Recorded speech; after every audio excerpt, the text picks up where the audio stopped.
இந்த காணொளி மூலம் நம்ம வீட்டிலேயே எப்படி நாட்டுக்கோழி கடந்த காலங்களில் வளர்த்தாங்க அதை பற்றி தான் பார்க்க போகிறோம். கொஞ்சம் நல்லா தெளிவாக கேளுங்க. அப்படி புரியலை அப்படின்னா வாட்ஸ்அப் பண்ணுங்கள், அப்படி இல்லாட்டி கீழே கமெண்ட் பண்ணுங்கள்.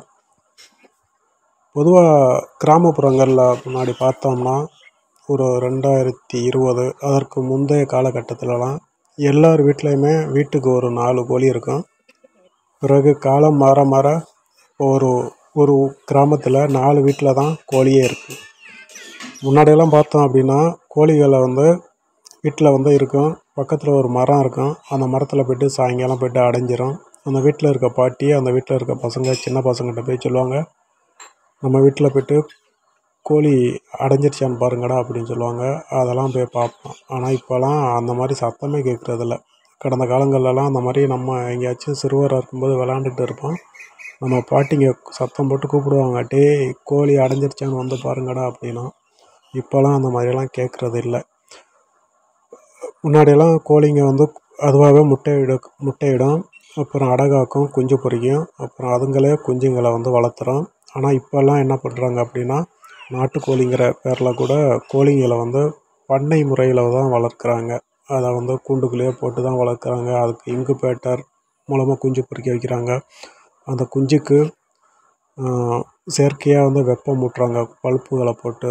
இந்த மாதிரி தான் வளர்த்துக்கிட்டு இருக்காங்க. அதாவது கோழி குஞ்சை வளர்க்கும் முன்னாடியெல்லாம். இப்போ மனுஷங்க கோழியை வளர்த்துக்கிட்டு இருக்காங்க. இந்த பழக்கம் இப்போதைக்கு இருக்குது. இப்போவுமே பார்த்தோம் அப்படின்னா நம்மளோட இந்த கோழிகள் எல்லாமே வீட்டில் கடந்த காலத்தில் எப்படி வளர்த்தோமோ அதே முறையில் தான் வளர்ப்போம். காலையில் எழுந்து திறந்து விடுவோம். திறந்து விட்ட உடனே கொஞ்சோண்டு அரிசி போடுவோம். அரிசி போடுறது எதுக்கு அப்படின்னா காலையில் எழுந்த உடனே அரிசி போடலாட்டி கோழி ரொம்ப தூரத்துக்கு போயிடும். பக்கத்து வீட்டுகளில் போய் தொல்லை பண்ணும். அந்த பிரச்சனையை தவிர்க்கிறதுக்காண்டி அரிசி போடுவோம். அதுக்கப்புறம் சாயங்காலம் ஒரு தடவை அரிசி போடுவோம், சாப்பிடும். இப்போ நம்ம பொதுவாக இந்த நம்ம கிராமப்புறத்தில் வளர்க்கக்கூடிய இந்த கோழி வளர்ப்பு முறையில் என்ன பார்த்தோம் அப்படின்னா குஞ்சுகள் இழப்பு அப்படிங்கிறது நிறையா இருக்கும். ஆனால் குஞ்சு இழப்புகள் அதிகமாக இருந்தாலுமே நோய் தாக்குதல் கொஞ்சம் குறைவாக இருக்கும். நம்ம இந்த மாதிரி முட்டை இருக்கிற கோழியை அடையில் வச்சுருவோம். பிறகு அடையிலிருந்து குஞ்சு பொரித்த பிறகு ஒரு 3 நாள் மட்டும் கூடைக்குள்ளே கவுத்து வச்சுருப்போம். அதன் பிறகு பார்த்தோம் அப்படின்னா குஞ்சையும் கோழியையும் திறந்து விட்டுருவோம். அப்படி திறந்து விடும்போது என்ன ஆகும் அப்படின்னா நிறையா பருந்து, காகம், இந்த மாதிரி எலி, பூனை இது எல்லாமே கோழி குஞ்சுகளை சாப்பிட்றோம். அப்புறம் தண்ணி தொட்டிங்களுக்குள்ள போய் விழுந்து இறந்து போகும். இந்த மாதிரி பல பிரச்சனைகளை தாண்டி ஒரு சில கோழி குஞ்சுகள் தான் இதில் உயிர் பிழைக்கும். அப்படி பிழைக்கக்கூடிய குஞ்சுகள் தான் அடுத்தடுத்து நம்ம வீடுகள்லையுமே தொடர்ந்து வளரும். ஆனால் நம்ம இப்போ வளர்க்குறாங்க அந்த முறையில் அதுக்கு மருந்து மாத்திரை கொடுத்து செயற்கையாக வெப்பம் கொடுத்து ஒரு கூண்டுக்குள்ளேயே வச்சு வளர்த்து அதை பெருசாக வளர்த்து அதனால் எனக்கு பெரிய உடன்பாடு இல்லை. அந்த கோழி வளர்ப்பில் உண்மைக்குமே மனநிறைவு கிடைக்கல. இது இயற்கையாகவே தானாகவே சுதந்திரமாக விட்டுட்டோம் அப்படின்னா பல எதிர்ப்புகளை தாண்டி அதில் உயிர் பிழைத்து வரக்கூடிய கோழிகள் எதிர்காலத்தில் அதோட வாழ்க்கை முறையை சரியாக பார்த்துக்கிடுது. ஏன்னா அடை இருக்கிற இப்போ நிறையா இந்த மாதிரி நாட்டுக்கோழின்னு சொல்லிட்டு வாங்கி போய் வச்சோம் அப்படின்னா அந்த கோழியை அடை கூட இருப்பதில்லை. இந்த மாதிரி நம்ம வீட்டில் இயற்கை முறையில் வளர்க்கக்கூடிய கோழிகள் அதுவாக முட்டை பொரிக்கும், அதுவாக குஞ்சு பொரிக்கும், அதுவாக குஞ்சுகளை வளர்த்துறோம். நம்ம பார்த்தோம் அப்படின்னா இந்த கோழிகள் குஞ்சுகளெல்லாம் கொடுப்பது கிடையாது.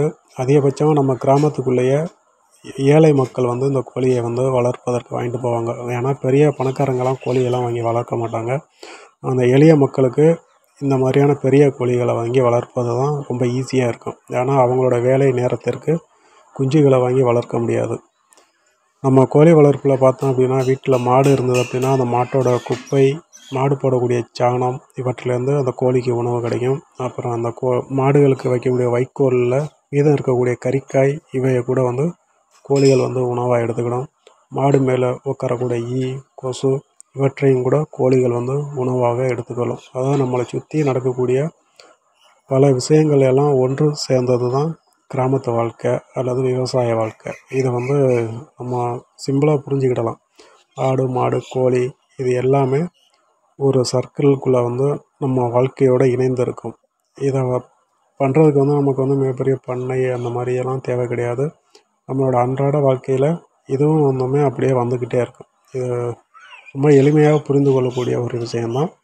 அடுத்த ஒரு காணொளியில் பார்ப்போம். நன்றி, மகிழ்ச்சி.